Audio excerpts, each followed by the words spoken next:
This episode of Literary Treks is brought to you by Audible.com, offering more than 180,000 titles for smartphone, tablet, and desktop. To get a free audiobook of your choice and to help Trek FM at the same time, visit audibletrial.com/trekfm. And also by Enterprise in Space, an international program of the nonprofit National Space Society. Find out how you can help science and education and become a virtual crew member aboard the NSS Enterprise Orbiter by visiting enterpriseinspace.org. And if you want to join the conversation and share your thoughts on this episode, join the Babel Conference, our listeners group on Facebook. Just type BABEL into the Facebook search field. We look forward to seeing you there. Hey everyone, I'm Rod Roddenberry, and you're listening to Trek FM.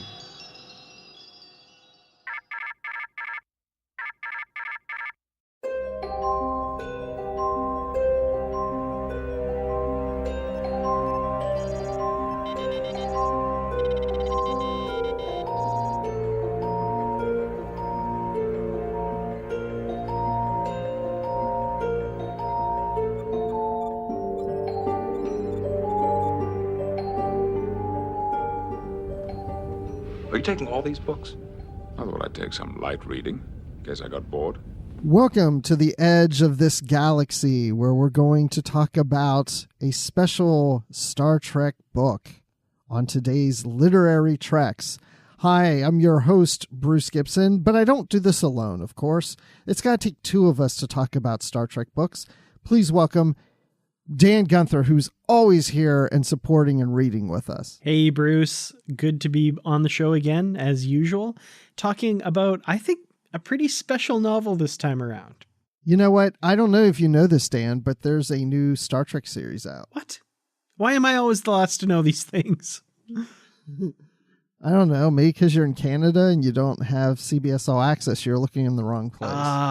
Well, we do actually have a way to watch it, so yay, we're happy up here in Canada too. Thank goodness for space and Crave TV. Yeah. So, today's feature, we're going to be talking to author David Mack about his Discovery novel, Desperate Hours. So 2 days after Discovery premiered, his novel hit the stands. And like me, Dan, I'm sure you jumped right in. Oh, yeah, absolutely. I picked this one up and blew through it. And I mean, spoiler alert, we're going to be talking to the author, but I think it's fair to say I absolutely loved it. I'm really enjoying Discovery, and this novel is a really great supplement to that show. So, you know, if you haven't read this novel and you're watching Discovery and you're enjoying it, you should pick this one up because it gives a really unique perspective on the show. So yeah, definitely loved this one. Yeah, at this point in the recording, we've seen the first 3 episodes of Discovery, but I feel like I've seen 4 because I count this novel as almost being like another episode. So I feel like I've had some extra Discovery besides those 3 episodes because this feels just right. It fits right in. Mm-hmm. Yeah, definitely. And gives some really great backstory to basically where we find the characters in the first episode of Discovery. So some pretty good stuff there. And I guess some of you probably know that I really do like Discovery because I'm on the Live from the Edge show where we talk about Discovery just like 24 hours after it premiered. So if you really want to know what I think, you can always check me out there or check out what Dan and I are saying in the Babel Conference because we're always talking Discovery. So, but let's go on to the news before we get into that feature about Discovery. We've got 2 new covers to judge. Now, if Matt Rushing were here, he'd start singing about the covers. So he's not here, so we're not singing. So let's go right into the first cover. We have a new Star Trek Titan novel coming out, and it's called Fortune of War. And this is written by, David Mack, the same guy who wrote the Discovery novel. What's a coincidence? We got to have that guy on again? Jeez. Yeah, I guess so. If he wants to come on. But this novel's coming out on November 28th. And Dan, I have a feeling we already judged this cover before, didn't we? Well, we did indeed judge it and found it wanting. The cover that was revealed a few weeks ago was gorgeous, But in a weird kind of little snafu, they had the wrong ship on the cover. They had the Akira class. But they've gone back, they've redone the cover with the correct ship, and added actually this really cool exploding planet in the background that wasn't there before either. So, really kind of went all out and made a really great cover for this novel. Yeah, I figured that's either an exploding planet or a big egg that's cracking open with light coming out of it. But no, I think you're right. Is this a crossover with New Frontier, maybe? Hey, could be. Deep continuity reference in the novel verse there. When I said a big egg, I didn't even think of that, but probably subconsciously I was. And if you guys haven't read New Frontier, read the series and you'll know exactly what we're talking about. But no, I like this cover. It's in keeping with the other Titan covers, and it's a different angle of Titan that I don't think we've really seen before. Yeah, it's a little bit more face on. We haven't quite seen that angle before. I mean, Titan's a gorgeous ship, and I kind of do have to say I miss a lot of the more character-centric covers that we used to get, but this one, it's beautiful, and I'm really looking forward to having this one on my shelf because it's a gorgeous cover. That it is. And I will say that the registry number is very visible. It's NCC 80102. 80102. And, it sounds like a zip code to me. And I looked it up. It's Bennett, Colorado. I don't know if there's any connection between the two, but Bennett County, Colorado, right out, east of Denver. So anyway. You might be onto something there, Bruce. I don't know. I don't know either, but I do know that we have another cover. And this one's coming out November 13th, just a couple weeks before the Titan novel. And this is a Deep Space Nine e-novella. Is that how we say it? E-novella. E-novella, yeah. E-novella. And so this means you can only get it as an ebook, and it's shorter than a regular novel, and it's called I, Constable. I, the Constable. It's I, the Constable. And guess who's on the front cover but Odo himself? Now, I just said I really liked the older character-centric covers. And man, this one it definitely qualifies. And it is really cool. We've got Odo dressed as like an old-timey gumshoe detective here with Quark the bartender in the background. And man, I love everything about this cover. When it was released, Paula M. Block and Terry J. Erdman shared it on their Facebook. And when I first saw it, I had to tell them I was just in love with this cover. It is grade A cool, right down to the font for the title. Like everything about this cover is just really cool. It is. I love this cover. It's definitely a Odo spy novel cover. Mm-hmm. It's so great. And we did actually also get the back cover. Well, I guess it's an ebook, so it's not really the back cover blurb, but the publisher's description, which sounds really cool as well. With his Starfleet assignment temporarily on hold, Odo needs a distraction. He welcomes Chief O'Brien's offer to loan him some of the action-packed books that both men relish, tales about hard-boiled private eyes, threatening thugs, and duplicitous dames. Then Quark suddenly goes missing during a hastily planned trip to Ferenginar. His concerned friends on Deep Space Nine feel that Odo, as the station's former chief of security, is uniquely suited to track Quark down. But once on Ferenginar, Odo learns that Quark is trapped in the seamy underbelly of a criminal enterprise that could have been ripped from the pages of one of O'Brien's novels. To find the bartender, Odo discovers that he must rely not only on his law enforcement background, but his knowledge of all things noir. I'm excited. I like these. Paul and Terry write great e-novellas about Quark, and now we've got Odo in this. I have a feeling this one's really going to be a fun, quick read. Yeah, I agree completely.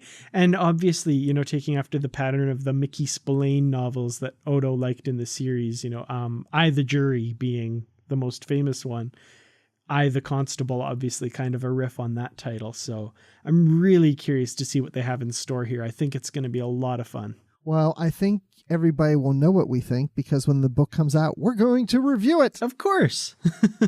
That's what we do. We review all these things that come out. Just like Star Trek Discovery, Desperate Hours. And I say we go right into it because there's a lot to cover. I agree completely. So we have a new Star Trek series. I don't know if anybody's heard about it, but it's called Discovery.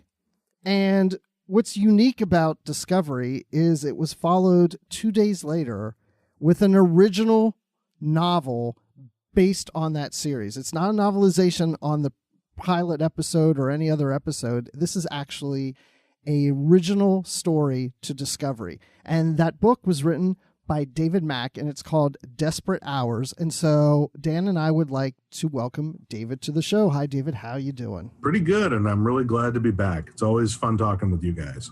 Excellent. Well, welcome to the show. We're really happy to have you here.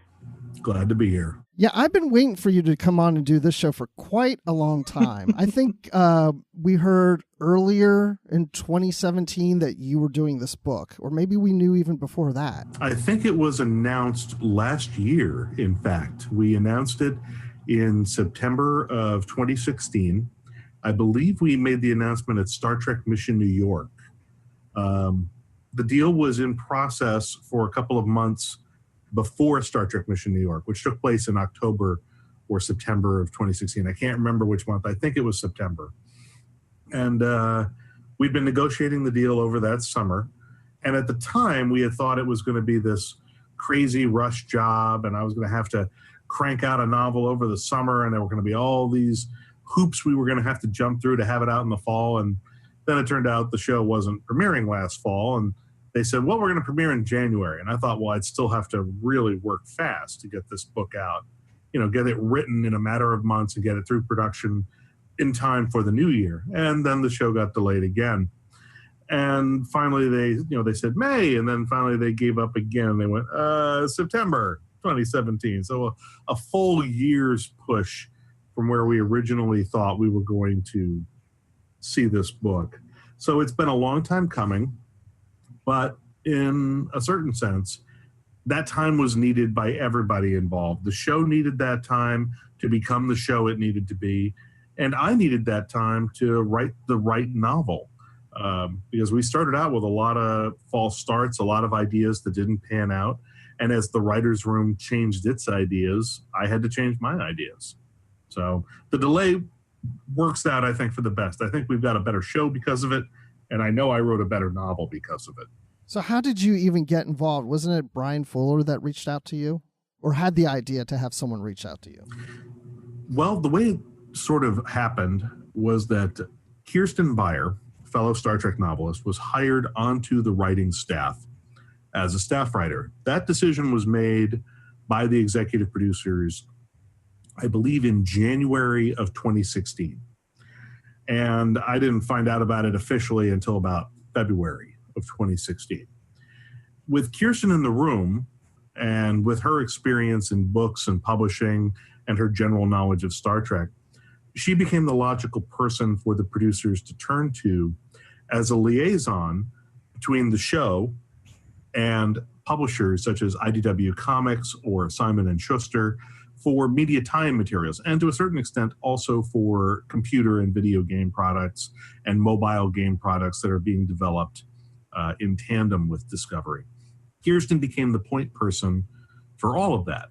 So when the time came that they were ready, and they felt they were ready to start moving forward with the development of original novels, they asked Kirsten, who do you think is the right person to write the first original novel that will come out hopefully right around the same time as the show? Who do you think would be the right person for that job? And was that you? Thankfully, that was me. I was actually the first one called, and not being a fool, I said yes, because while it stung a little bit that I did not get invited to the dream job of a lifetime, I quickly got over that and salved my bruised ego and decided that I wanted to be a team player, and I wanted to do whatever I could to contribute to the show and to be useful to the show and to Kirsten. So Kirsten recommended me for the job. It was offered to me. I accepted. And then began the long collaborative process through which we developed a series of stories. The first two, as I think I mentioned earlier, had to be jettisoned because the show started in one direction and they had one set of assumptions.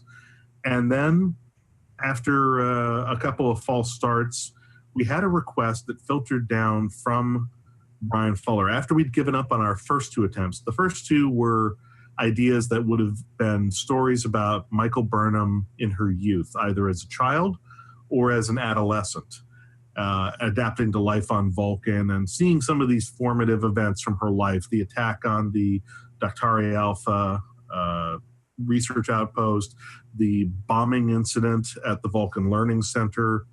And eventually these ideas they decided they wanted to keep them for the show, and they also weren't 100% sure where they wanted them to go yet. So they didn't want to hand them off to a tie-in writer. They wanted to hang on to them until they were sure that they knew what they were doing with them. So at that point, when we were on to concept number 3, and Brian Fuller at this point was still attached, he sent a request to me via Kirsten saying that what he would like to see as a new concept, as a new story basis, is one that is a crossover with the Shenzhou and the Enterprise under Captain Christopher Pike. And the implication, although it wasn't overtly stated, the implication was that he wanted a storyline that would give us a reason to put Michael Burnham together with Spock to explore the family history, the dynamic, and what this peculiar interaction, this intersection of their lives means to both of them. So that was all the direction I was given. And from there, I had to try and conceive of a story that I felt was epic enough that it would merit the involvement of 2 hero starships. A hero starship is what I call the ship that is, the star of your show, or in the case of Shenzhou, even though it, spoiler alert, doesn't make it out of the first 2 episodes, it's still a hero ship for all intents and purposes. So I said, okay, what could be a story that merits having both of these ships and both of these very illustrious crews come together over one adventure? And I wrestled with this, and it was driving me crazy about a year ago because I didn't have a story. And it was right around this time last year at New York Comic Con that I asked fellow Star Trek and Star Wars author John Jackson Miller, what do I do about this? I laid out my dilemma. I said, John, what do I do? And he said, that's easy. He says, the problem is you're trying to put them on the same side at the beginning. He says, start them out as adversaries, have them both be right, and have them come together and be allies at the end. I went, oh, of course, the classic superhero team-up paradigm. Why did I not see it? He goes, because you don't write enough comic books. So I took that advice, and I used that as the new jumping off point. And once I applied that simple bit of wisdom from John Jackson Miller, the story came together very quickly. I suddenly understood the dynamic. I saw the rising plane of action. I saw the threats. I saw the Act 1 turn point. I saw the Act 2 turn point. I understood how it was all going to fit together. So I started putting together this outline, and that's how Desperate Hours happened. Well, I'm glad you mentioned that because about the 2 different crews, because I was actually surprised that Captain Pike was so readily. Look, we're going right into the book, everybody. So if you haven't read it, stop now. Go read it and come back. Captain Pike follows Admiral Anderson's order to go and basically wipe out this civilization of 300,000 people, and Pike didn't seem to have an issue with that.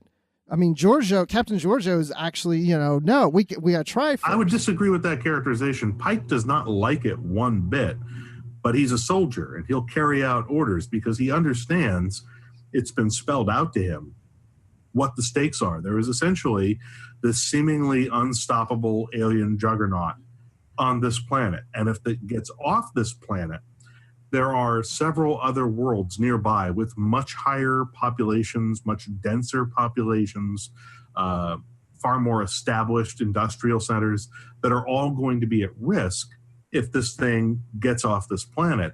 The Federation would rather sacrifice 300,000 colonists on this planet than lose 3 million or 3 billion on the next couple of worlds in line. Pike doesn't like this. He's not thrilled about this, but he will do what he has to do because he is a soldier. He is a Starfleet officer. He'll carry out his orders. what I think is the curious bit about the dynamic between him and Giorgio, however, is that he recognizes that Giorgio is a senior commander. He may have the bigger, better, newer, fancier ship. She's got 20 years on him, easily. And she is the senior commander on site, and he recognizes that. He has the more powerful ship. She's got the longer track record.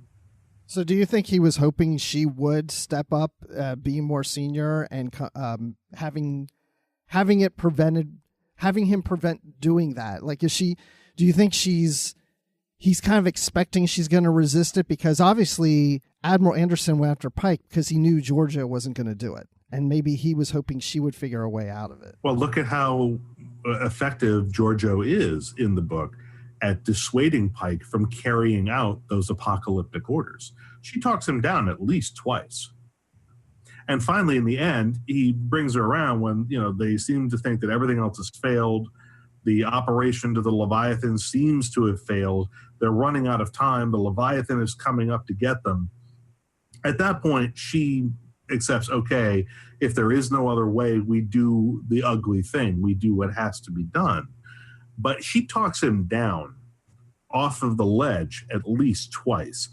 On some level, I think that implies that Pike was, A, hoping she would, and was looking for a reason to not have to pull the trigger on this. Yep. Because he doesn't like it. I mean, he and Georgia, what they both have in common is that they are people who have seen the ugliness of war, of combat. They've lost people under their command. Neither one is in any serious hurry to see any more lives lost on their watch. And I think that the fact that she is able to, just through negotiation, through just talking to him, the fact that she's able to get him to stand down twice, that tells you something, that Pike, on some level, really doesn't want to do this. I think it also says a lot about Admiral Anderson, too, and how he views Giorgio, that he didn't just come out and give these orders to Giorgio. He seemed to know that, I don't know, there was something wrong with that, or at least Giorgio would see something wrong with that. I found it very interesting that he wasn't in the mood for an argument. Yeah. and the way she learns about these orders is from Pike, and that struck me as like, wow, this Admiral is a passive-aggressive dick. Yeah, exactly. Yes. He's a passive-aggressive dick, and I base that on how he was written in the two-part pilot. He comes off to me as a passive-aggressive dick, so that's how I wrote him. And the other thing, too, is that you see as you get later into the book, and he does end up calling Giorgio on this, he says, okay, you have done exactly what I expected you to do. You have thwarted my orders as the senior commander on site, so I'm going to just turn this around on you. Yes, okay, fine. You are the senior commander on site, so these are your orders. I'm giving them to you directly, and if this does not get carried out, and if that Leviathan does get off that planet, I want you to know I'm holding you personally and solely responsible as the senior commander on site. So she gets away with it twice, but after twice, Anderson steps in and says, okay, but that means if this goes wrong, if you're wrong, you own this. This is all you now. And that's a bad position for anybody to be in. When somebody above you goes, if this goes and turns into a sandwich, you own it. So, okay, speaking about the matchup of the crews, so what about the other matchups that you did? I mean, what surprised you most about matching up Spock and Burnham, and also Una, because we're carrying Una name over from the Legacy series for number 1, Una Right. and Saru. Una and Saru, I think, was one of those revelations that came to me during the drafting of the outline to a certain extent, but even more when I sat down to execute the story. I went back and I sort of researched who number 1 was, what were her primary attributes, what do we think of when we think of number 1 from the cage, and she's tall and she's statuesque and she's cool and not terribly emotional. She's analytical and logical. And we had this whole backstory about her being of human biology, but raised in an Illyrian culture, which in a way makes her a parallel to Burnham. Burnham is a human by biology raised in Vulcan culture, both of which have similar traditions of mental discipline, pacifism, logic, educational conditioning, mental conditioning, and yet the results are very different. Burnham still continues to favor her human side, whereas number one, Una, continues to display an affinity for her Illyrian upbringing. And we find that this is something that Saru responds to, and that in a way she responds in an almost Kelpian manner to his way of thinking. She is nonviolent. She doesn't trigger his threat ganglia the way other threat predators do when he first meets them. He can just sense that she does not have this predatory aspect to her nature, that she is by nature more of a pacifist. Part of it is probably her vegetarian diet. Part of it is probably just the way she comports herself when meeting with new people. He probably also likes the fact that she's tall for a member of her species, because Saru is so freakishly tall compared to his shipmates. So he's dealing with her, and he finds in her immediately, like from the moment they first meet, an instant rapport. They are simpatico. He gets her, she gets him. She understands how to make him feel at ease. Everything she does makes him feel understood, respected, appreciated. Everything she does and how she interacts with Saru is everything Burnham does not do. Burnham acts superior when she deals with him. Burnham acts sarcastic with him. Burnham triggers everything about Saru that can be triggered. She triggers all of his fear responses. He feels that Burnham is dangerous. He doesn't get that feeling off number one.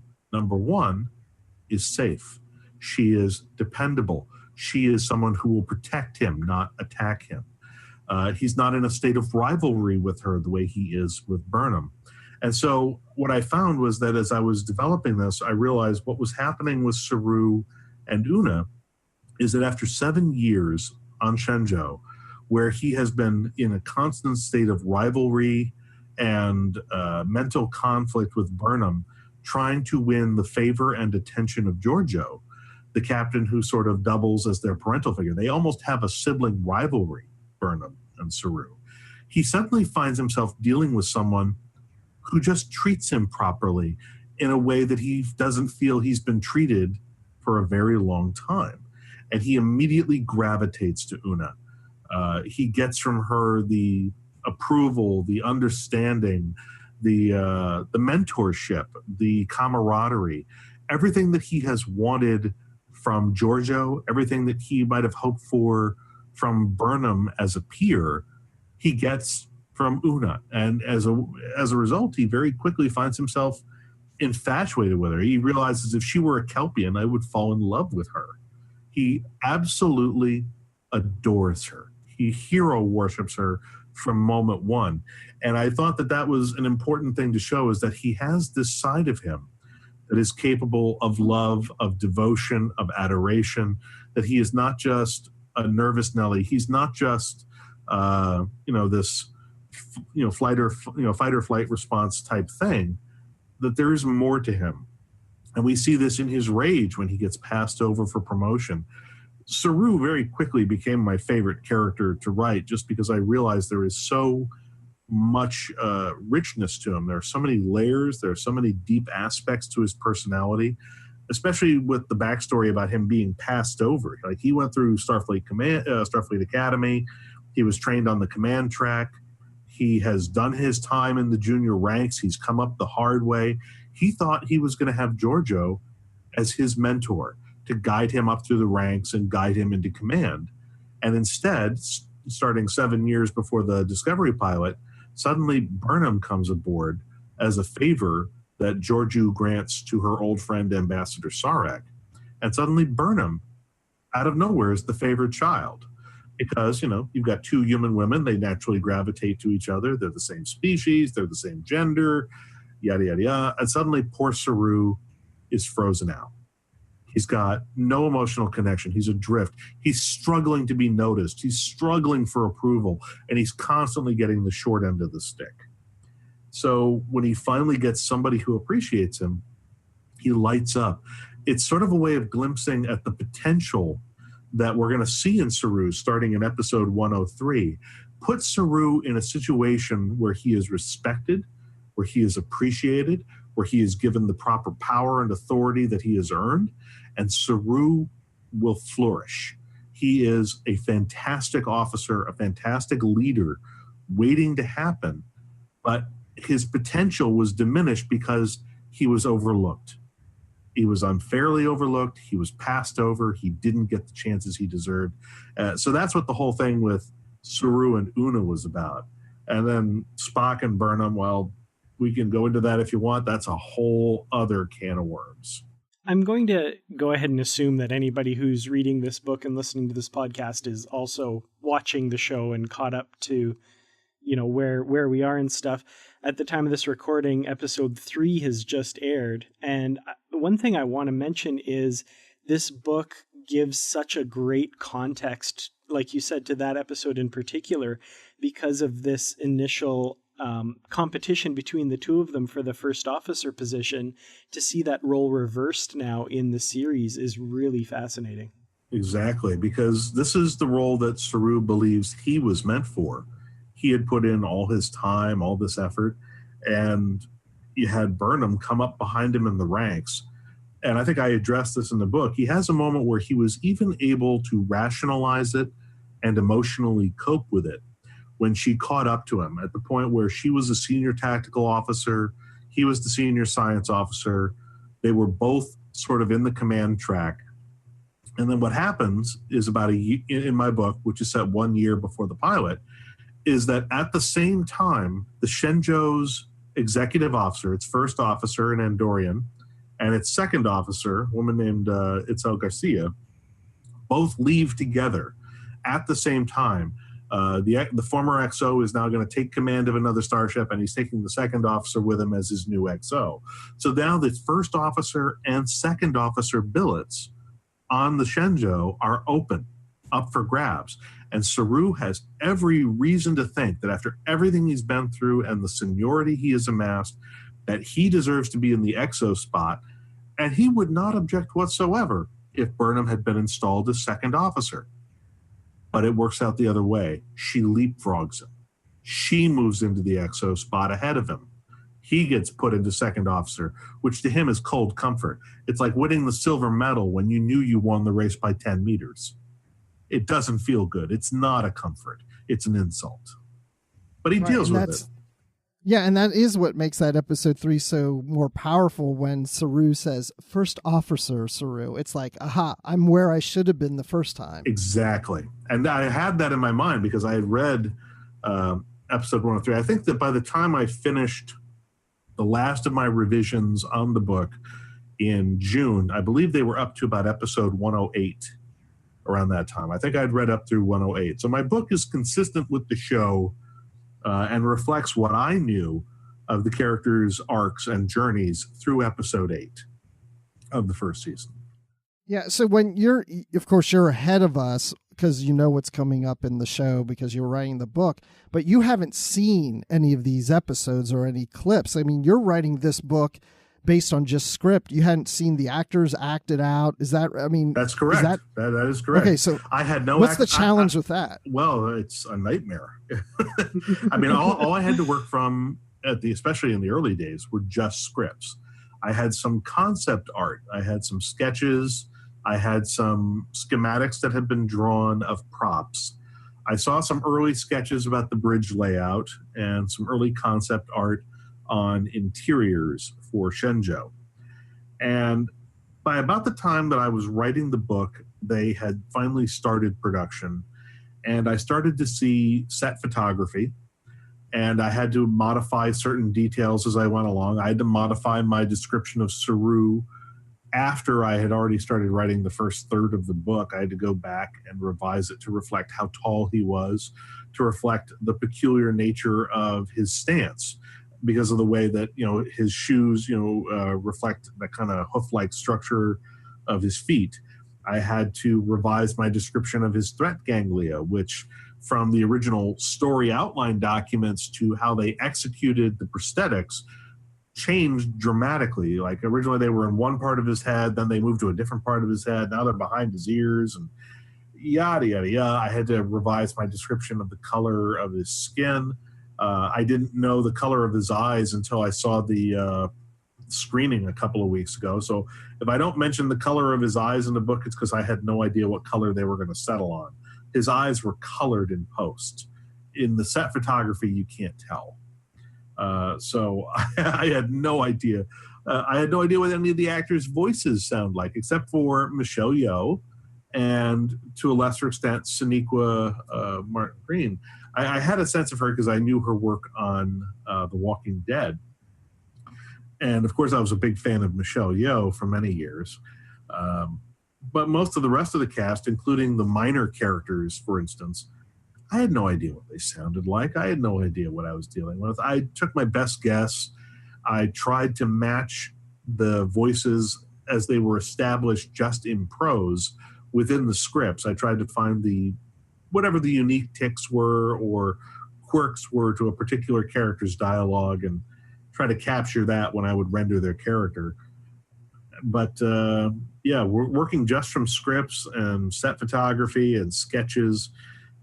It's particularly nerve-wracking because then also as I'm writing the book, new scripts are coming in, and not only new scripts, but each individual script can go through anywhere from 4 to 12 revisions or more, and you're seeing revisions come in constantly. So I'm constantly checking every revision, looking for every little change in every line of dialogue, because all it takes is one line of dialogue to be changed in a substantial way or even a minor way, and suddenly my continuity is out the window. So I've got to stay on top of every script revision as it comes in. And because in addition to writing the book and checking all these script revisions to make sure they're not blowing me out of the water, I'm also going through the scripts, flagging things that I think are problematic in terms of Star Trek continuity, Star Trek technology, Star Trek canon. I'm flagging stuff. I'm putting together memos. I send my memos back to Kirsten. Kirsten's taking my memos into the room, and she's saying, hey, Dave Mack flagged this, this, and this. Maybe we want to look at this. Half the time the stuff gets fixed. Half the time it doesn't for whatever reason. But so I'm constantly in like this back and forth state with the room. And it makes the writing of a novel under those conditions is a lot more anxiety-ridden than writing a novel manuscript usually is. It makes the process a lot more difficult because you're not standing on solid ground. Premises are changing every week. Backstory is changing every week. Little details that you need to make sure line up for continuity reasons change every week. And even when the final script is done and I've checked my work against the final script every step of the way, what I can't control is that stuff gets changed in post-production, in editing. There are scenes that I have in the final draft of like 101 and 102 that I wrote in good faith in the book, thinking, okay, well, that matches the scene. Good, I've done my due diligence. I saw the finished two-part pilot in episode 103 at a screening a couple of weeks ago, and I realized that a scene that I have in my book, which is based on a scene from the final draft of the script for 102, doesn't match the finished episode because they made changes in post-production. They cut an entire character. They cut half of a scene. I'm like, but that's the heart of my book. What did you do? It's gone, and there's just nothing I can do about it. Wow. Well, kind of in a similar vein, we get introduced to a lot of really interesting background bridge characters in those first two episodes on the Shenzhou. And most of what we learn about those characters, I think we learn in your book. I was kind of wondering, what kind of freedom were you allowed to craft those characters, or did a lot of that come from the writer's room and the script? I was given a staggering amount of creative leeway. I was given more leeway than I probably should have been. The fact is that very few of those characters on the Shenzhou Bridge had names or even descriptions in the early drafts of the scripts. In, I think, like the first 3 or 4 drafts that I saw after, and this is when we get to production drafts, because I wasn't seeing early concept drafts or studio drafts or anything like that.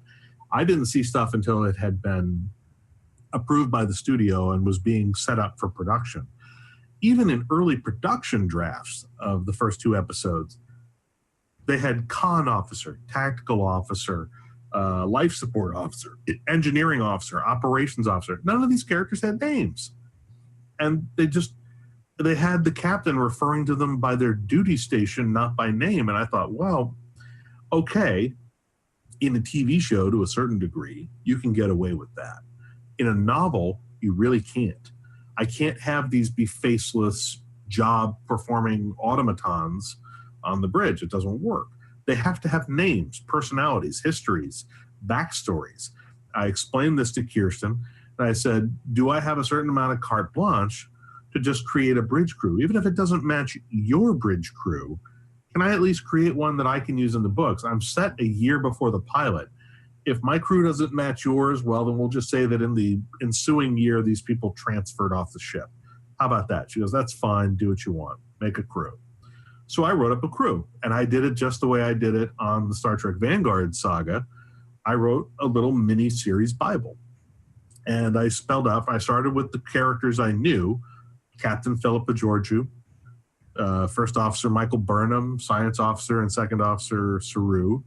I took all the information that Kirsten was able to give me about the characters we knew. I filled that in.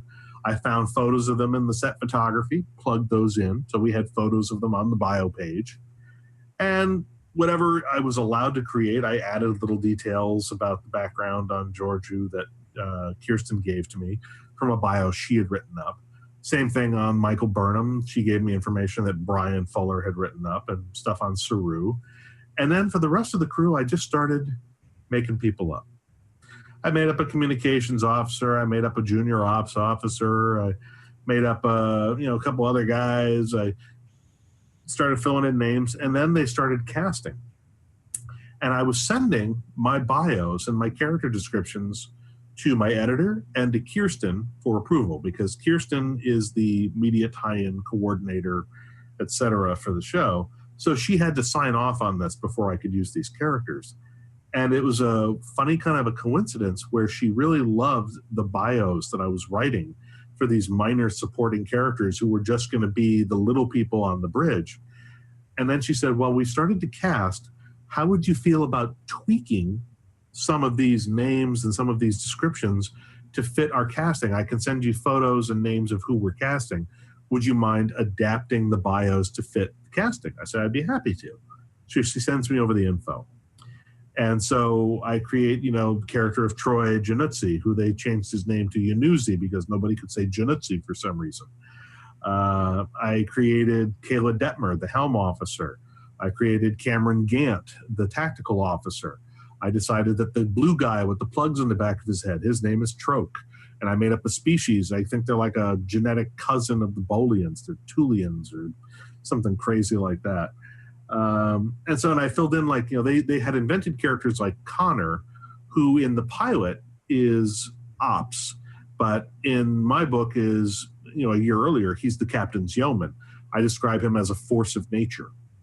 They gave me Britch Wheaton, who is like the whitest of white bread engineering officers you see in the pilot. He's the really white bread looking bro dude at the back of the bridge. But if you read it, he's got this tragic backstory with this whole thing with like his parents separated and fell apart. He's the child of a broken home. And part of what he loves about engineering is that he can put things back together, and he can hold together an engineering console and make it work while it's on fire. And the only thing, he lives to fix what can't be fixed. And the one thing he can't fix is the missing parts of his family life. So he's got like this tragic story that, I don't even get to in the book. There wasn't time to get to all this stuff in the book, but I write up all these ridiculously detailed character bios for all the members of the Shenzhou bridge crew. And I think, well, no one's ever going to see these. These will never see the light of day. I'll probably not use half of this, but I feel better knowing it's here. Well, it still has to go up the ladder to be approved. So it ends up going up the ladder at the show. Kirsten takes it. It gets approved by the showrunners. And before I know it, she's got permission to share those documents with people on the set. Now the actors, I found out from Kirsten, got copies of those bios about their characters. Because whereas before, the guy playing the tactical officer, all he knew was he was cast as tactical officer. Now he gets handed a piece of paper with his photo on it and a whole page of text that says, your name is Cameron, you're Cameron Gant. You're from St. Catharines, Ontario, Canada. Your family is this and that. You are gay. You have a husband who lives in Venice. The two of you had DNA mixed in a recombinant procedure. You have a daughter. Your interests are this. When you go on landing missions, you collect little bits of soil and water from every alien planet you visit. Your interests are this. Your interests are that. Yada, yada, yada. Like little Daft Punk robot girl. I decided her name was Jira Narwani. She's the junior tactical officer. Her job is to support Gant as the senior tactical officer. And that crazy helmet she's wearing is a fully immersive 3D tactical theater VR simulator that's supposed to make her aware of pretty much every single object in the theater of operations around the ship. And even though it looks like she's sitting still, she can manipulate this thing with her console and like basically zoom in on anything, move, face in any direction without ever herself moving. She's basically the situational awareness of the ship. And then I've got Kayla Detmer. I established she's from Germany. She's bisexual. She likes all kinds of dance except for tap dancing, which she can't stand. She's adventurous. She'll eat anything you put in front of her. And so on and so on. And the actors got these bios. And that's how the characters got their names on the Shenzhou bridge crew. That's why the bridge crew on the Shenzhou have names, is because I needed them to have names. The reason they have personas is I needed them to have personas. And I just got lucky enough that Kirsten liked what I did. She took it, she walked it into the room, and they said, well, it doesn't affect anything else we're doing. We don't care. Sure. Whatever, give it to the actors if it makes them happy. Well, those actors were probably like, okay, this is really strange. I've done some other shows before where I had a small part and I didn't know anything. And there's a whole bio about a character that we're never even going to explore. But at the same time, I mean, if you put all those bios together, I've heard a lot of people say they would love to see a Shenzhou series. What if we did a novels of like 5 years earlier or 3 years earlier or whatever that has the Shenzhou troop? It's definitely possible. It's possible. Yeah. I mean, we could cast these officers at earlier points in their career. But the one thing, part of the reason I did this, and I'm glad that Kirsten was able to share these documents with the actors, is that part of the actor's craft, the more you know about your character, the more real they become in your mind, the more details you have about them, the more it helps inform your performance. Even though you're just supposed to be doing a small turn, just having this knowledge of who you are, of who your character is in the moment, even if it never comes out, it grounds the actor in the moment. It grounds them in the role. It makes them feel real.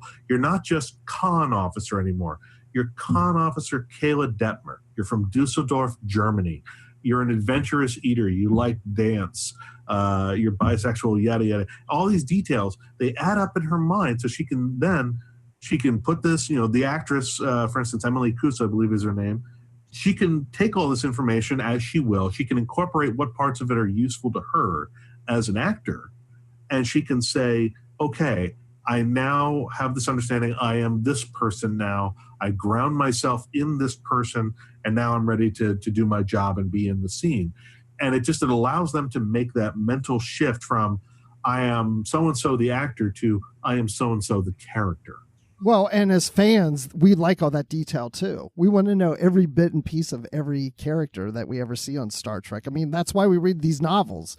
We want all these novels because we want all these backstories of things that the shows never even got to explore. And that's what's so great. We're already starting that with the very first novel. And I thought it was interesting too, because earlier in the conversation, you made a brief mention about Vanguard. I'm doing a live show on the Edge here on Trek FM about Discovery. We've had several people make comments about they were reminded of Vanguard when they were watching Discovery. And I had that same thought too. Did that ever cross your mind? A little bit. I mean, I can see the superficial similarities. You've got both of them are set in the general time frame of the original series.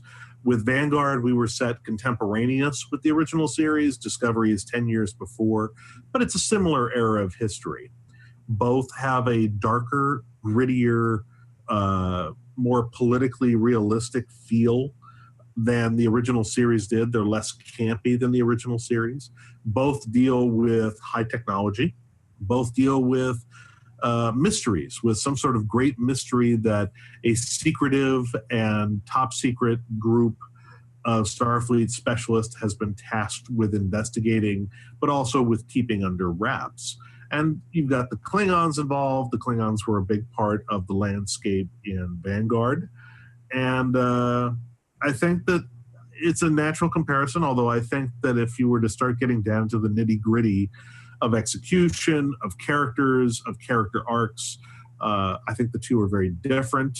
I think it's simply an inevitable case of Vanguard was crafted. It was brought to fruition in 2004 was when we started development. It came out in 2005. And it was the product of I had been watching the new Battlestar Galactica series on the Sci-Fi Channel. You know, peak television was beginning to happen. We were starting to see more long-form serialized narrative in premium cable shows like Battlestar and others. And I wanted to bring a sense of that sensibility to Star Trek with Vanguard. So Vanguard was sort of, again, at the vanguard of what we were kind of doing with changing what Star Trek is about and how Star Trek is executed in a long-form storytelling mode. And Discovery is just continuing that tradition. It is part of the same creative impulse to update Star Trek on television the way that Star Trek Vanguard updated Star Trek in prose.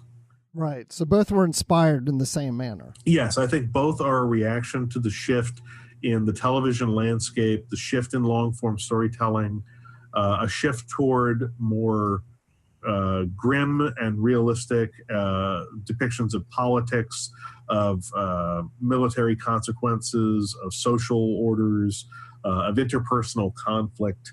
I think that the desire to sort of present a more mature and less campy depiction of these things, one that is better suited to the modern television audience or the modern reading audience in the case of Vanguard, I think they both sprang from the same creative impulse and the same reaction to the shift in the media landscape. We touched on it a little bit earlier, but we didn't really get into it, the kind of team-ups that we get between the Shenzhou and the Enterprise. And Spock and Burnham are a really interesting combination. They are kind of essentially mirror images of themselves. We have a Vulcan who attended Starfleet Academy and a human who attended the Vulcan Science Academy. Sarek was not supportive of Spock's entrance into Starfleet, but he encouraged Burnham to join. What was it like? And I know this was kind of, like you said, the impetus for writing this book. What was it like to put these two characters together? And what kind of surprised you the most about putting these characters together? Well, as you said, it was that discovery that the two of them are, in many ways, mirror images of each other. That Burnham, in some respects, reflects this harmonious blending of human emotion and Vulcan logic to which Spock has always aspired. And yet she feels that she has never been able to win Sarek's approval for what she's done. Spock is in much the same boat, but he feels far more conflicted about the reconciling of the two sides of his nature. Then you have the fact that, you have little details in the book like Sarek had always told Burnham that music was a waste of time, whereas he specifically encouraged Spock's pursuit of music, which is curious when you think of music as having an emotional component, whereas, he would be encouraging Spock to take a more Vulcan approach to life. Why encourage Spock in the pursuit of music, but not Burnham? And then you've got, as you pointed out, the differences in their career tracks. Now, I don't want to say too much because I would be stepping on the toes of the series. The series has plans for this. They are well aware of this, and it does feature into future episodes. So I don't want to go into too much detail about this, but having seen where they were going with it, that did inform some of my choices about what points I wanted to raise between Burnham and Spock and how I chose to let those play out. the thing that I enjoyed most about putting Burnham and Spock together at this point in the Star Trek chronology was that if you look at where Spock was as a character in The Cage, the original pilot with Jeffrey Hunter, etc., Spock was very emotional. He was almost unhinged at times. His eyebrows sweep way upward. He's shouting every line. When the Telosians take the female officers, he screams, "The women!" It's almost ridiculous watching, the level to which Spock, overplays every moment. But you get the sense that if you think about it in the context of his history, this is a guy under a lot of stress who's barely holding himself together with hope and rusted wire. And somehow he's doing it. And then we get to the end of Desperate Hours after he's had this encounter with Burnham, where having interacted with her, he has learned something important, not just about her, but about himself and about their mutual relationship to Sarek. And in some ways, what a kind of a father Sarek has been all along. But he also learned something important about his relationship with his mother that had never been spoken, which Spock had always hoped. Spock had never really understood how much his mother loved him, and he always wanted to show his mother how much he loved her, but Vulcan culture didn't allow it.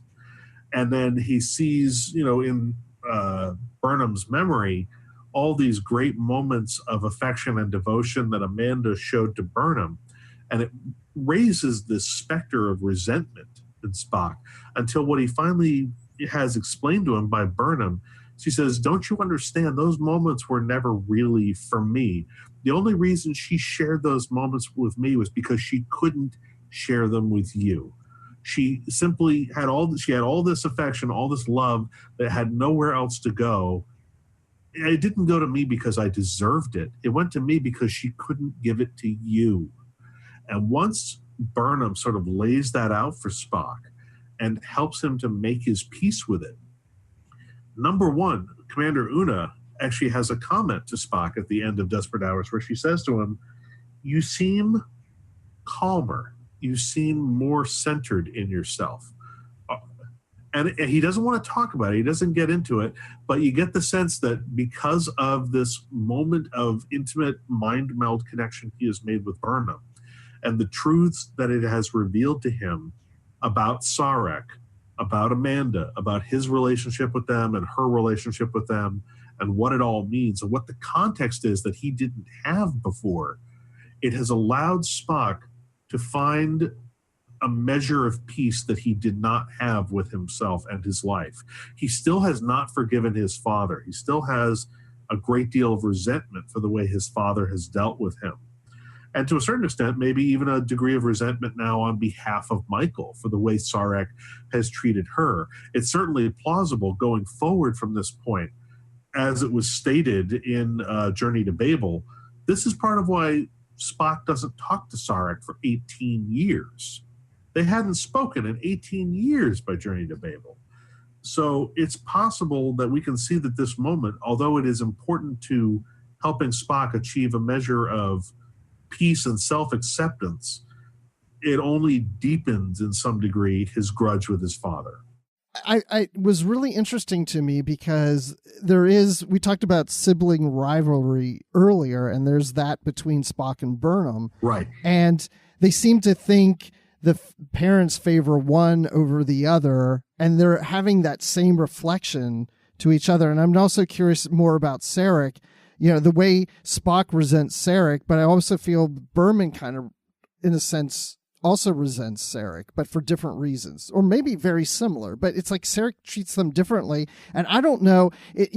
I find it interesting that here we have a Vulcan father who's an ambassador that has a child that wants to go to Starfleet Academy and who's half human, half Vulcan, and that's something that he's struggling with. And at the same time, he adopts this other human who goes on to the Vulcan Science Academy, but then he encourages her to go to Starfleet when later he resents his son for going to Starfleet. It's like it seems like he's almost playing games with them, and I start to wonder at the same time, Is he? I don't want doing to. this? I can't spoil anything for you. I'm just going to tell you: keep watching Discovery.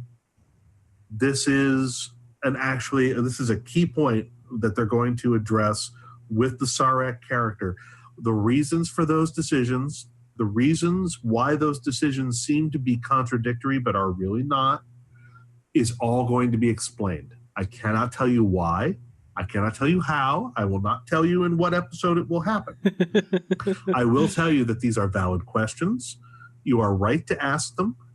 They are questions that obviously were raised within the writer's room and served as the foundation for upcoming stories, including what I think are some of the best episodes of the first season, at least in terms of their emotional impact.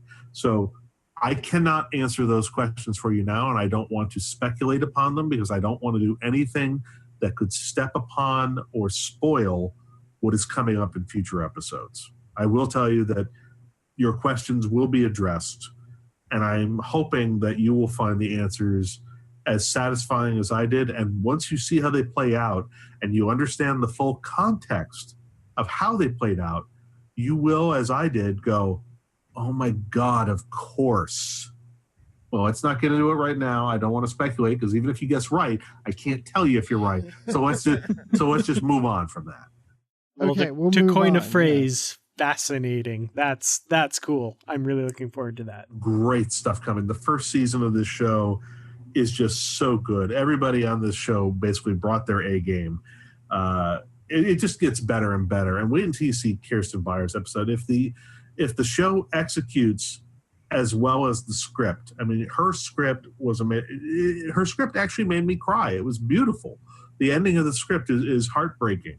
I'm hoping that the production team and the editing team and the post team and everybody, I'm hoping they execute that script on the screen as well as she wrote it on the page. If they do their jobs as well as she did hers, there won't be a dry eye in the house on 108. Excellent. Wow. I'm literally giddy here right now hearing that. So yeah, and I don't feel like I can say anything anymore now. I'm sorry, I didn't mean to squelch you like that. That wasn't my intention. I'm sorry. No, but I did have one theory, but you're right. I don't even want to say it now because you can't even answer it anyway. Well, not that I expected, but I just I can't tell you if you're right. I can't tell you if you're right, and I can't tell you if you're wrong. Right. I wasn't even expecting that. I just was. I guess you could speculate, and I'll just listen. No, I don't want to do that because I want you to participate, but you can't because you know the answers, and so I don't want you to participate in that speculation. In a way, that is the single hardest thing about this collaborative process that I've had with the Discovery team. It's been amazing. I feel more involved and more respected as a media tie-in author working for a show than I think any media tie-in author has ever felt working for any show. I don't know that any show has ever gone to the lengths that the Discovery team has to make me feel heard, to help incorporate what I've been doing into their efforts, and to help make sure that my efforts track with theirs. At the same time, it means that I'm privy to all these secrets that I cannot divulge under pain of death. There's a CBS sniper who I'm sure follows me 24/7, waiting for me to cross the line, and then he'll just put a bullet right through my head. Well, I got to say, on the other side of that, as media tie-in readers, we feel incredibly respected too, that they're putting in that effort and creating these close ties between the show and the media product. It's overwhelming. Like, it's really cool, this relationship between the two of them. And like you say, I can't think of any other time that any other show has done something like this. It's one of the greatest strokes of good luck that they hired Kirsten Beyer, of all people, onto the writer's staff and understood in this new media landscape, because if you look back, like Star Trek Enterprise, for instance, hired on Garfield and Judy Reeves-Stevens, who were well established as novelists and as Star Trek novelists, and who understood the publishing side. But even Enterprise did not make this effort to reach out and integrate itself with the publishing team, because I think at that point the relationship between show and the media tie-in side had already been in existence for so long and was taken for granted that it simply was the way it was. In many respects, it needed this prolonged break of 12 years between the end of Enterprise and the launch of Discovery in order to make this completely clean break with the way things used to be and the way they used to operate, to allow a new team, a younger team, one that's social media savvy, that's internet savvy, that understands that fan response is almost immediate to media tie-in products and to the core media product as well. And we just got lucky that they hired Kirsten, of all people, and that she was able to get through to them and explain, look, one of the biggest pitfalls that happens with media tie-ins, especially the first media tie-in related to a property like this, is often it is written in a vacuum and it feels like a tonal or continuity mismatch to the show it's based on. It's often comical to a certain degree, the way that the first Next Generation novel feels like a total mismatch to Next Generation, the way the first official DS9 original novel feels like a mismatch to DS9, and so on and so forth. And it happened to all of them, except for the original series, where the original tie-in started well after the show was over. But with all of the more recent shows, this had been an endemic problem. And they just got lucky in that Kirsten was able to raise that problem for them early on and say, we don't want to fall into the same trap. We want, what CBS wants. We want a well-integrated multimedia push. We want to be on streaming media. We want to be on TV. We want our books, our comics, and our video games to all sync up with what we're doing. We all want to be on the same page. We want a unified message, unified style, unified vocabulary. And we got lucky then that the people in the room said, yes, you're right. That is exactly what we want. We want our books and our comics and our video games to feel like they are part of our show. That is what we want. Make it happen. And so we did. Well, speaking of integration and unified styles and that sort of thing, I found it really interesting, and I really enjoyed your explanation for, and yeah, we're going to talk about this, the different looks of the Shenzhou crew and the Enterprise crew, and the technology and the way the ships look and the uniforms. And I wanted to know, was it difficult to come up with a plausible reason for the differences? Because I personally think you did. Like that, your explanation works for me. Was it kind of hard to try and reconcile that and figure that aspect out? Well, the hardest thing I've ever done. I mean, as a tie-in writer, reconciling canonical differences or apparent canonical differences is one of those things where, as a tie-in writer, you learn, you see it, and instead of getting angry about it the way a fan does, you look at it and you go, oh, that's a story possibility. How do I explain that? What do I do with that? And I admit, when I first started seeing concept sketches and concept art coming out of the art department, I had those moments where I'm like, really? You're not going to try and pick up the uniforms from the Abrams films? I mean, at least they got the right colors. You sure you don't want to try that? No, you're going to go with blue jumpsuits. All right, you're going with blue jumpsuits. Fine. Okay, what about these ship designs? Really? You're going to go with that? All right, that doesn't look like it's appropriate to the period, but we'll roll with it. Fine. So then I get the job of having to write this tie-in novel. And the problem that I bumped up against immediately, and I raised the issue to 3 people all at the same time. Those 3 people were my editor, Margaret Clark, Kirsten Beyer, the media tie-in coordinator for the show, and John Van Sitters, the head of CBS product licensing for Star Trek. I said, here's my dilemma. Either, as I do this Shenzhou Enterprise team-up, either I describe both ships using the same aesthetic, which is clearly wrong, because either I'm describing Shenzhou with an Enterprise aesthetic, which anybody watching Discovery realizes is incorrect, or I describe Enterprise as though it has a Discovery aesthetic, which any longtime fan of Star Trek knows is wrong and is going to flag me on. Or I've got each ship looking pretty much close to the way we remember, but now I have to reconcile the two. Which way do you guys think I should go? And I said, and the same argument applies to the uniforms. the technology, the phasers, the tricorders, the weaponry installed on both ships. So do you guys want me to honor Discovery and only Discovery? Do you want me to tie Discovery into the literary continuity by honoring only the original series aesthetic? Or do you want me to rationalize an explanation for marrying? And the answer across the board was, if you can find a way to have them both coexist in the same universe, go for it. So I sat down and I'm like, all right, well, once I've been given the marching orders, now I go to work. And I start doing some research and I realize, okay, dialogue in the episode, I think 102, Giorgio says specifically when she first welcomes Burnham aboard, Shenzhou is old. She implies the ship is decades old. It is not top of the line. It is a workhorse that has seen decades of service, refits. This is an old workhorse of a ship, as opposed to the Enterprise, which is a Constitution class. At this point, it's still maybe at most 10 years old.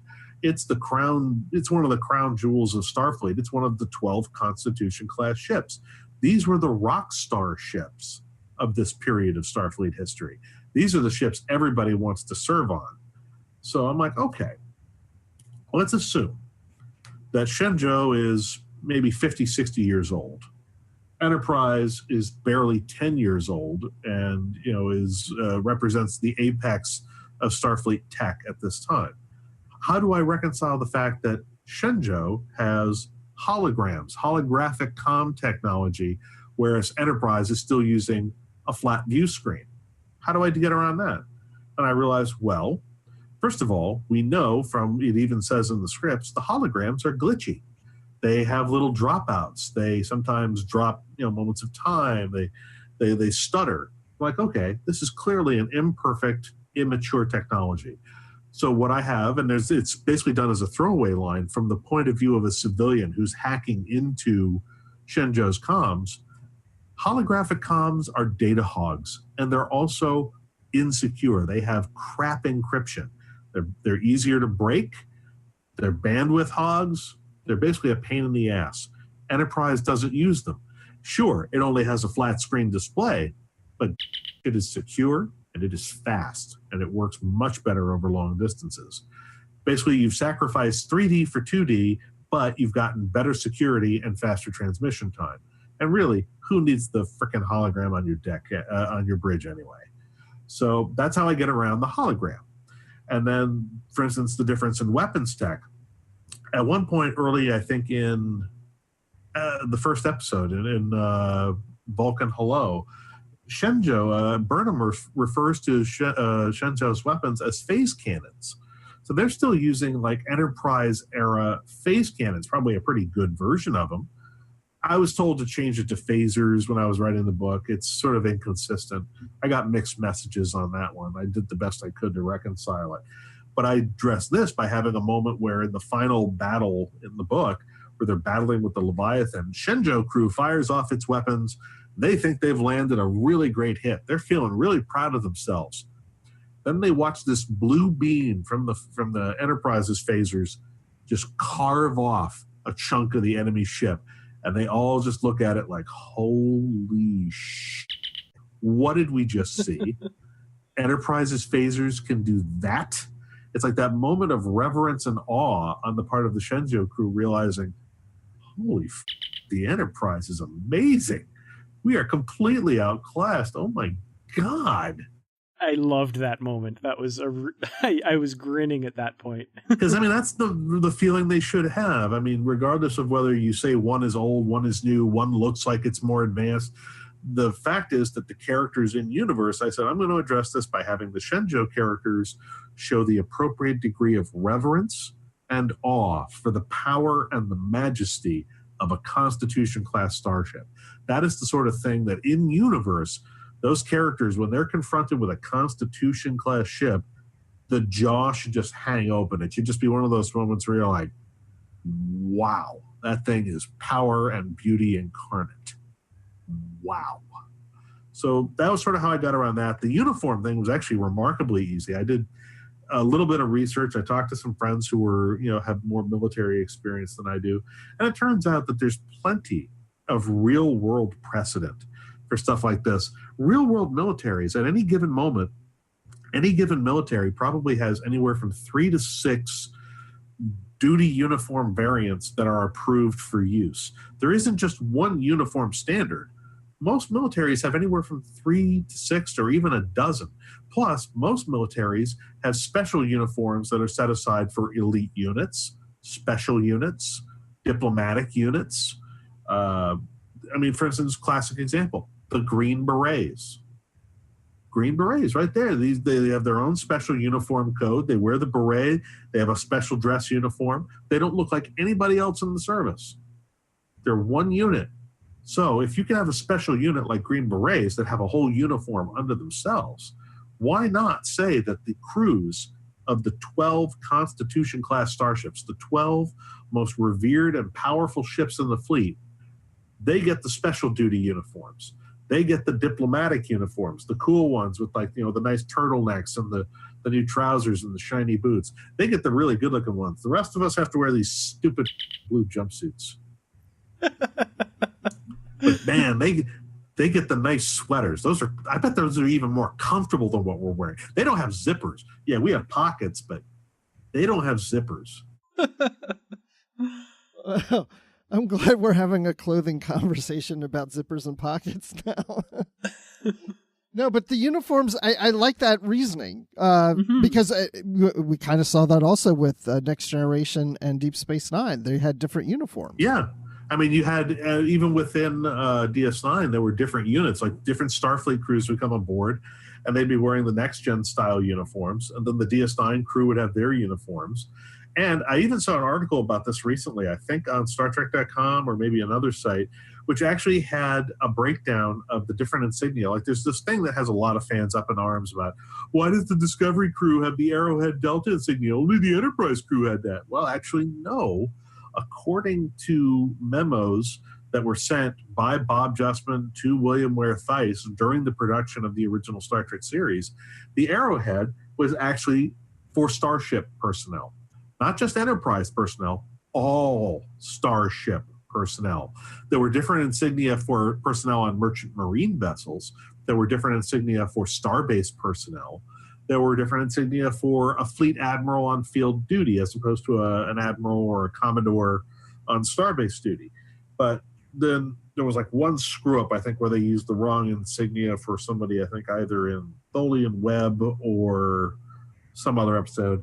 And it got cited as precedent. But in fact, the memo that was cited specifically had, I think it was actually from an earlier episode, it had the producers calling out the costume designers saying, that is not correct. Don't do that again.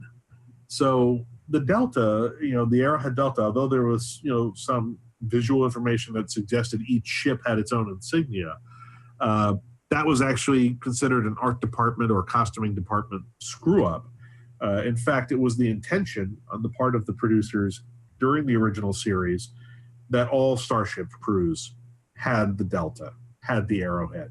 So it's actually not a mistake on the part of Discovery that the Arrowhead Delta is in full use by 2255. Well, it's really interesting trying to tie all those things together, and it's very plausible, everything you've said. And that's what I'm thinking now when I think about the two different shows, when I think of The Cage and when I think of Discovery and even the original series and how it will all tie in together.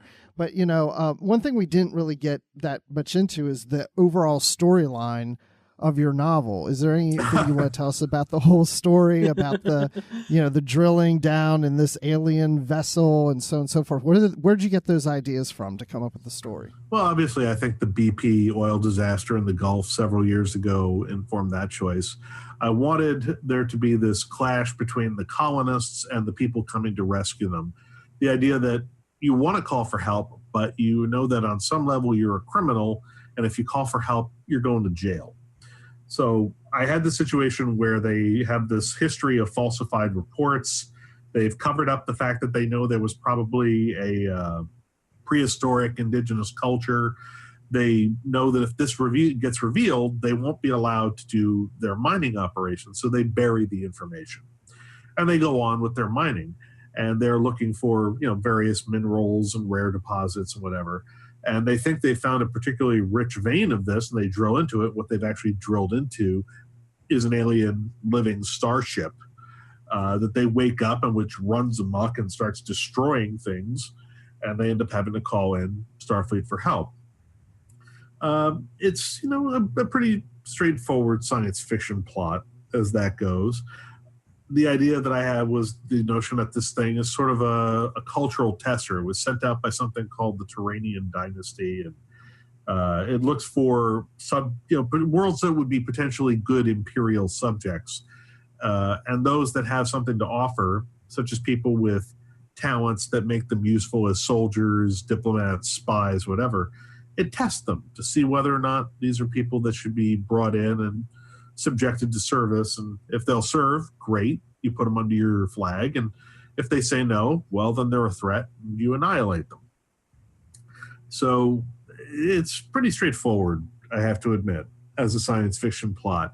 The heart of the story is rooted less in the uniqueness of the threat and more in the revelations and what it brings out in our characters and what they learn about each other.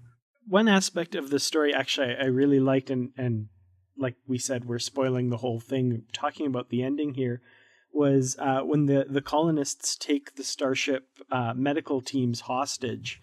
Right. And it almost doesn't get touched on after that point. And I really almost kind of liked what that said about Starfleet, because if they have to sacrifice this entire planet, the thinking of the colonists is, well, you won't do that. We're taking these guys hostage and you'll have to kill them too. And it's not even really addressed. It's almost a given. The crews are like, yeah, we know. Don't worry. Like, yeah, we're probably all going to go down fighting anyway, but sure, you want to hold our medical teams hostage. That's great. Exactly. Yeah. And I loved the, I don't know if this is the right term, but the non-issue that it almost is. I thought that was a nice touch. I deliberately chose to have that particular story thread result in an anticlimactic ending. And the reason I chose that, I suppose I could have put in one more scene, and maybe I should have, where after the starships have negated the alien threat and have, saved the day, as it were, I could see that maybe some other, hothead among the hostage takers could say, all right, now we start asking for demands. At which point I would have just said, I would have had the Governor Kolova, look at this person and say, are you out of your mind? We just got everything we asked for. We asked them to save the colony. They saved the colony. We asked them to save our lives. They saved our lives. We asked them to defeat the undefeatable thing, and they defeated the undefeatable thing. Now, I would like to point out to you, there's only 100 of us with assorted, meager, small arms and improvised devices. There are 2 fully armed Starfleet vessels in orbit full of military personnel with heavy-grade military weaponry. Do you really want to get into a shooting standoff with these people? We will lose. By the way, they've already got us dead to rights. They've already got all the evidence they need. Any of us who make it out of here alive are going to jail. We might as well just accept it. We got everything we asked for. We gain nothing at this point by protracting the standoff. The best thing we can possibly do right now is lay down the weapons and walk out. We got everything we asked for. Do your time and just suck it up. Now, I suppose I could have put that scene in, but it seemed to me like the sort of thing where, given the specificity of the colonists' demands and the fact that we see those demands are all explicitly met, at that point I thought, wouldn't it be great just once to have the people go, all right, we got what we wanted. Fine, we surrender. We're walking out. And then we just have like the one little joke about the guy whose face gets beat in by the dentist. That was great. Yeah. What I love is that little moment where someone explains to Pike, what Pike says, a medic did that? It was a dentist. Oh, all right. Wait, what was a dentist doing on a landing party? And Georgie says, I have no idea. Will that be episode 109 that centers on the dentist, do you think? I don't think we're ever going to see the dentist. I think that's highly unlikely. Oh, my gosh. Well, we've been talking for quite a while. Actually, I feel like we could go on all night, but we probably should wrap it up soon. The last thing I just kind of want to bring up, what, in your opinion, does Star Trek Discovery live up to being Star Trek? Well, I mean, it really does get into strange new worlds, strange technologies, strange civilizations. But what it really seems to be about, and I hate to crib their own answer, but they're right about this, is that sometimes the greatest journeys of discovery are the journeys we take within. And what Discovery is about as a series, it's about Burnham discovering the truth about her own past, about her life, who she is, what she's capable of, what her life has meant, what the people in her life have meant. For Saru, it's about realizing and discovering his own potential as a leader, his ability to overcome his fear, to overcome his innate nature and choose his own destiny. And then as from some of the characters we meet in 103 going forward, Tilly is going to learn that she has more agency in her life than she thinks. Stamets and his partner are going to discover things about themselves, their relationship. Again, not to spoil anything, but Stamets is also on a journey of literal physical discovery with his mycelial networks and the technology that he's developing and the places that that's going to take our ship and our crew. The Klingons, in a certain respect, are even on a journey of metaphysical and philosophical discovery, as they are going to have to discover what it means to unify the Empire, to let go of the sort of dastardly ways that they take for granted, which have ample precedent in the original series, and start themselves on what's going to be a very long and difficult path toward a more honor-driven empire that we know of from the 24th century. That's a transformation that cannot happen overnight, but we're going to see them begin that journey of discovery as a culture in Discovery. So I think that what makes Discovery most Star Trek is the fact that it is about people confronting the unknown in themselves and also outside themselves, and being willing to be changed by what they learn and what they do, and being changed by other people. And I think just basically having that hope that we can be better, that there is a better choice. They're going to have to go to some dark places. They're going to have to make some mistakes. They're going to have to face the darkness before they can make a stand in the name of hope. But often, that's the way it goes. I mean, that was true of the Star Trek Vanguard series. And I think that's part of why I'm so willing to sort of play this long game with Discovery and take this long trip with them, is that I did a similar long journey in Star Trek Vanguard. And I know how hard it is, because you have to establish your characters starting from a place where they are flawed, where they have made mistakes, where they have things for which they must atone. And very often you risk alienating some viewers or putting them off, and you'll have people who say, oh, well, that's not Star Trek, that's not hopeful, that's pretty depressing. But what you don't realize is that unless you are willing to embrace the darkness, the flaws, the mistakes, and face them honestly, you can't move past them to find what's better. A character who starts out good and perfect and making no mistakes might be noble and might seem like the epitome of Star Trek, but it's bad drama and it gives you no place to go. And ultimately, as a story, it teaches us nothing. A story that's about someone whose heart was in the right place, but they went about it the wrong way, and now they have to find a new mode of living, a new mode of action, which will allow them to redeem themselves and to leave their situation better than they found it. In my opinion, that's very Star Trek. Wow, that's absolutely perfect. And I can't wait until we know as much about Discovery as you do. So this is really exciting. Yeah, and what are those things you know about that you're not telling? Oh, the usual things. The funny looking things. The usual kind of funny looking.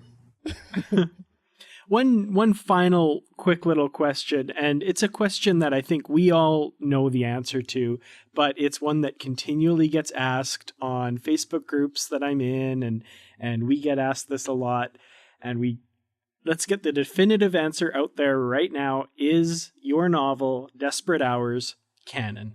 No, it is not. Thank you very much. I mean, we wrote it in as close a conjunction with the show as we could. We try to make it mesh as seamlessly with the show as we can. But the reality is that if at some point, like I could only modify the book up until about episode 108. At that point, because of the nature of print publishing, my book was locked and had to go to the printer. They still had 7 episodes left to write. So if the producers got an idea in their head and it involved revising some detail or expanding on some detail not previously shown, and that detail either contradicts or adds information in a later episode that I didn't have access to, well, there's no way my book can reflect that. That's the way it is. And the show has to come first. The show is the show. The book is there to supplement the show, to enhance your appreciation of the show. It is not there to tell the show what to do. That's not my job. I don't tell the show what to do. Books don't tell the movies what to do. We are there to add value to them, but we are not there to limit their potential or limit their choices. That is not our place. However, your book can inspire the show to do certain things. Well, let's hope. I mean, I know that copies of the book are with members of the writing staff. I know that Anthony Rapp, who plays Stamets, is reading it. I know that there's a copy that was given to Sonequa Martin Green. I know that different members of the room have read it.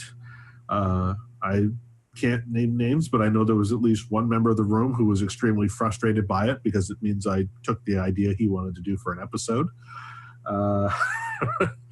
But yeah, I mean, my hope would be that if there's anything in my book that the team in the room can look at and say, that'd be really great. Maybe we could pull that detail and incorporate that into a future episode and canonize that detail. Even if they pull, like, let's say, this detail and that detail or whatever from my book, and it somehow makes it onto screen and that particular fact becomes canon, that does not canonize my book. It just means those particular facts become canon. The rest of the book still remains just the book. But it's okay, because canon does not mean good. Canon is not synonymous with good. Canon just means this is the core body of work with which derivative works must remain consistent at the time they are created. That is all canon means. Canon does not mean perfectly in continuity. Plenty of elements of the canon contradict each other, from original series to Next Gen to DS9. There are multiple self-contradictions within canon. Canon does not mean continuity. Canon does not mean quality. There are plenty of episodes that are 100% canon that are awful, just awful. I know I'm probably not supposed to say that in public, but it's true. There are some episodes of Star Trek that just did not turn out the way their creators had hoped. We all know it. Move along home. It's okay. The episode Sub Rosa exists, so your argument is valid. Right. So canon does not mean quality. It doesn't mean good. It doesn't mean free of continuity error. It just means this was a piece of live action official filmed entertainment that serves as the core body of work with which derivative works have to remain consistent. That is all canon means. Canon should actually mean nothing to fans. Fans don't have to care about canon. Canon does not affect anything you do as a consumer.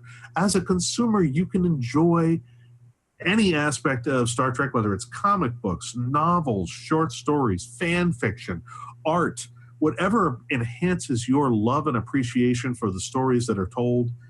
Enjoy it and pretend that it's real and find a way in your own head to reconcile it and make it all work. That's great.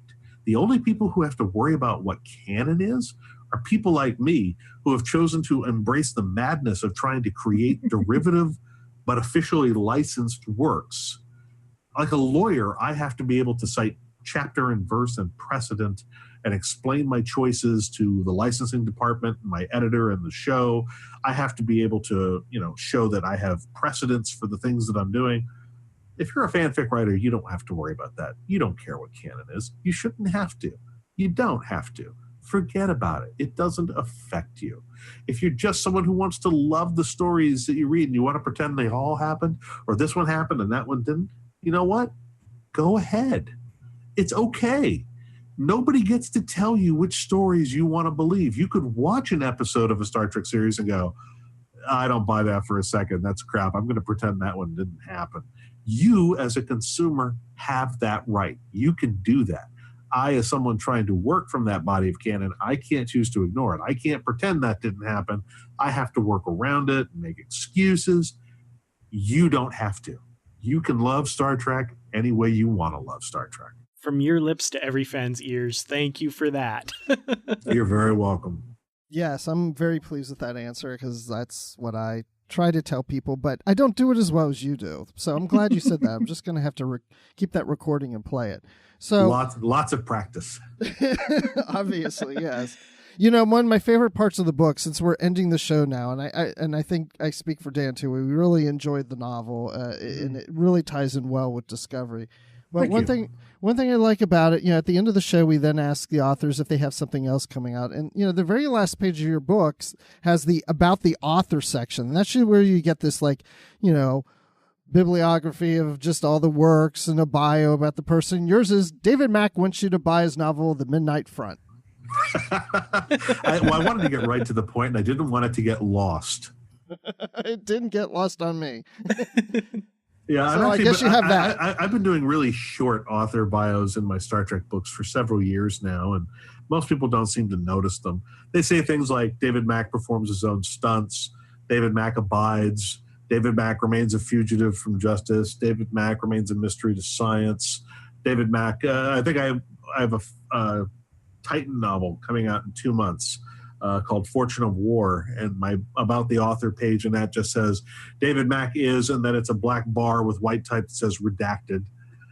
But yeah, essentially the one thing I am plugging, aside from my Titan novel Fortune of War coming November 28, if you're a fan of the Star Trek Titan series or Next Gen, Riker, Troy, etc., pick that up. That's a fun callback to the Next Generation. It's a sequel to an episode called The Survivors, where a creature called a Dowd, posing as a guy named Kevin Uxbridge, acting out of grief or whatever over his dead wife Rashawn, killed by the Husnog, with a thought, he exterminated all Husnog everywhere in the galaxy, all 50 billion of them. The thing is, he killed all the Husnog. He didn't blow up their planets. He didn't blow up their ships. He didn't destroy their technology. He just killed the Husnog. All of their stuff is still sitting out there. This is a species that has tech that cooks planets into ashes. This is some seriously bad stuff. You don't want this stuff just sitting out there waiting for some knucklehead to find it. Unfortunately for Starfleet, a bunch of knuckleheads have found it, and it is now up to the heroic crew of the Titan to make certain that the stuff found by the knuckleheads is contained and does not wind up wreaking galactic havoc. But the Midnight Front, which readers of Desperate Hours will notice is the only thing I'm plugging on my About the Author page, that comes out on January 30th, 2018. That is a passion project many years in the making. That is the beginning of my new Dark Arts series coming from Tor Books. It is contemporary modern fantasy, part secret history. The first book is set during World War II, and it is a combination of war epic with black magic and revenge. And it follows a young man named Cade Martin, an American studying at Oxford. At the beginning of the war, he and his family try to evacuate England. The Nazis sink the ship. A demon comes out of the water, kills his parents. And this is how he learns that magic is real. So on a mission of revenge, he signs up for something called the Midnight Front, which is the top secret black magic warfare unit of the Allied forces being run out of England. He ends up learning black magic, becomes an operator behind the lines, and basically fights a secret war behind the real World War II that we know. So the first book is this big war epic. The second book, which I am actually writing at the moment, I'm closing in on the end part of book two. Book two is titled The Iron Codex, and that's going to be a spy thriller set in 1954, again, with black magic. And book three, for which I already have a contract to tour, is called The Shadow Commission. That's set in 1963, right after the assassination of John F. Kennedy. And that's going to be kind of a conspiracy paranoia thriller, where the governments of the world turn against the magicians they've been secretly employing for 2 decades and try to have them all killed. My hope is that these 3 books, which are, as I said, a passion project of mine that I've spent many years on, I'm hoping that they will find a receptive audience and that it will become an ongoing series where I will explore different eras of geopolitical history. And the idea is that each book in the series could be a different kind of book. So I do war epic, spy thriller, conspiracy piece, and then maybe after that I do a crime heist piece. Maybe I do a corporate espionage book. Maybe I do a road movie where it's a drug fueled Hunter S. Thompson binge story of some kind. The possibilities are maybe not endless, but they are quite diverse. Yeah, seriously, listeners, go out and, this sounds really cool. Go pre-order The Midnight Front now. I did, and it looks amazing. So, yeah. And if you're looking for more information about it before you make your decision, you can go to midnightfront.com. I've built a website all about the new Dark Arts series and the first book, the system of magic that I'm using, because it's all based on the control of demons. And basically, if you want to learn about the characters in the series and see where I'm going with it, visit midnightfront.com. All right. And if people want to find you online, how can they find you? Well, they can go to my official website, davidmack.pro. That's David Mack, MACK.PRO.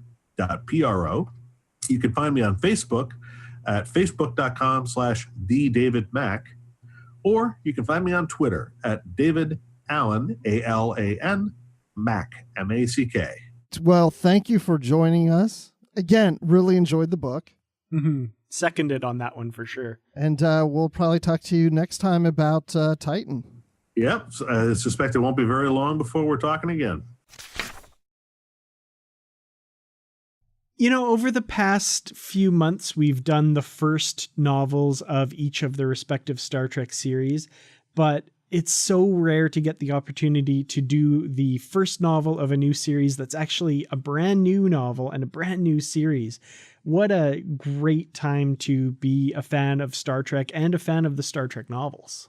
I think this novel is one of the most appropriate novels to be termed a tie-in, because it's not just a novel that's tied into the series. The author was tied in with the writers and the creators of the series to make sure it all worked. And so that's very unusual when it comes to, especially in Star Trek. I don't think it's ever been that closely connected between the novelist and the show creators. No, it's definitely something that's very unique. And man, the more we talked to David Mack, the more I thought, what a great opportunity that must be.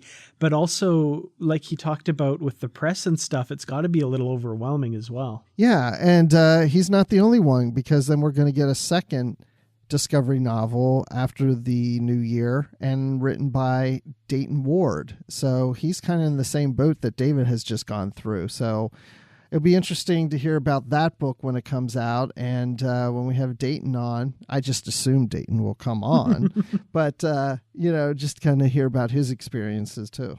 Yeah, I don't know. Can we book Dayton? Does he ever come on this show? I'm not sure. Yeah.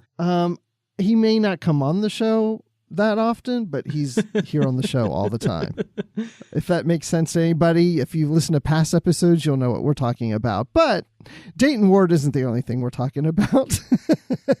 There's other things we're talking about here on the network. So here's a quick look at those other things you may have missed elsewhere on Trek FM.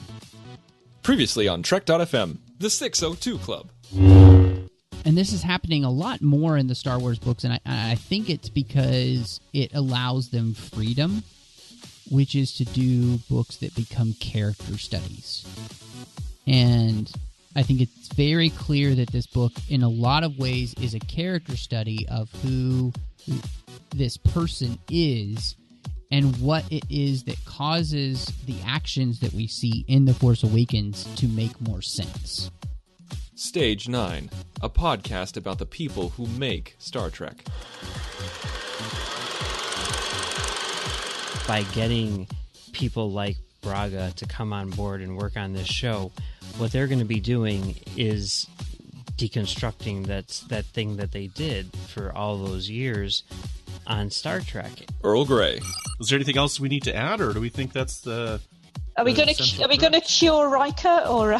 Oh shoot! I forgot about Riker. Yeah, sure, fine. We'll keep him around. Yeah, we've cured Riker, and then for me, this would or not. Meta Treks. Troy's quarters, Data's quarters. They're very Spartan. They're very Spartan. In fact, Data's girlfriend even says they're Spartan, right? Yes. And so what does she do? She brings him stuff. A trinket to fill it up. to fill it up. And that's what else is happening on Trek.fm. Check out all these shows and join the conversation about your favorite corner of the Star Trek universe and beyond. And you'll find us wherever you get your podcasts. If you're an Apple user, please be sure to hit that subscribe button in Apple Podcasts on iPhone, iPad, or Apple TV, or the desktop iTunes app to get the latest episodes as soon as they're published. And if you have the time, please leave us a star rating and a written review. If you're not an Apple user, we've got you covered as well. You can find our shows on Google Play Music, Stitcher, TuneIn, Spreaker, SoundCloud, Windows Phone, YouTube, in most third-party apps, and you can stream and download the MP3 file from our website or grab the RSS link there as well. So if you'd like to keep the shows coming to you each week, you can become a patron of the network on Patreon. Visit patreon.com/TrekFM. That's patreon.com/TrekFM. And perks include early access to episodes, exclusive content, producer credits, and more. There's a whole bunch of stuff out there. And you also get to be a member of our special patrons website, Patron Zone. And so it takes a lot of money to host and produce and distribute these shows. So we would really appreciate any support you can give us. Again, it's patreon.com/TrekFM. We'd love to hear your thoughts on today's show, and there are many ways for you to do that. The best place to join the conversation is in the Babel Conference. That's our listeners group on Facebook. Just type Babel, that's Babel, into the search field on Facebook, and it should come right up. If you'd like to send us an email, you can use the form on our website at trek.fm/contact. Choose to send to a show and select Literary Treks, and that'll come right to Bruce and I. You can also find the network on Twitter at TrekFM and on Facebook at facebook.com/TrekFM. And if you like to read books and read reviews of books or even post your own reviews, you can do that at goodreads.com. And in Goodreads, we have a readers group of Literary Treks. So just go into Goodreads and search for Literary Treks and then hit or click Join Group, and we'll let you right in. And there you can see what we've reviewed, what's coming up on future shows. It's a good way to see what we're doing in the Literary Treks universe.